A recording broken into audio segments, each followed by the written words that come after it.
Sud Radio Berkov dans tous ses états. Le face-à-face.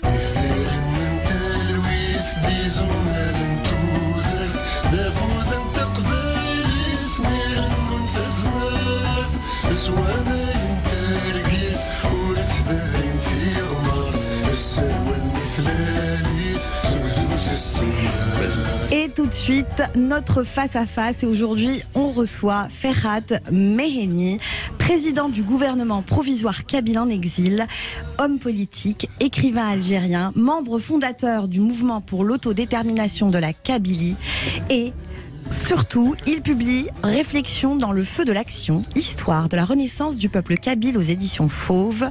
Et pour la petite anecdote, Ferhat Meheni, notre invité, est également le chanteur de ce morceau. Bonjour voilà. Ferhat. Bonjour.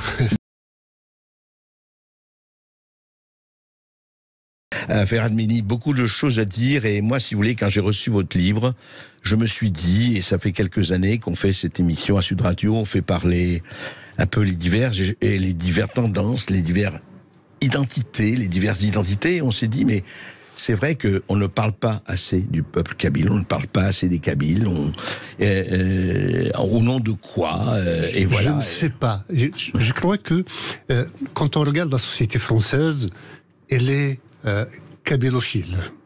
Les Kabyles ont une très bonne image dans la société française, mais quand on regarde les institutions, c'est comme si elles avaient de la mémoire, et de dire que la colonisation, si elle a échoué en Algérie, c'était grâce aux Kabyles, et donc maintenant ils n'ont que ce qu'ils veulent. C'est comme une condamnation à perpète. Alors justement, Monsieur Meheni, Emmanuel Macron vient de rentrer d'Alger, d'Oran. On a parlé hier de l'arrêt de réception. On a aussi parlé des commentaires de la radio algérienne qui était celle qui était, et surtout qui disait que la France n'a plus le rôle qu'il avait. Enfin, mais la question, est-ce que je me suis laissé dire qu'il y a eu un certain nombre d'associations qui auraient, avant son voyage, demandé au président Macron de parler des Kabyles avec le Premier ministre Tebboune. Et en fait, j'ai l'impression, mais alors corrigez-moi si je me trompe, que la question n'a pas du tout été abordée dans ces entretiens.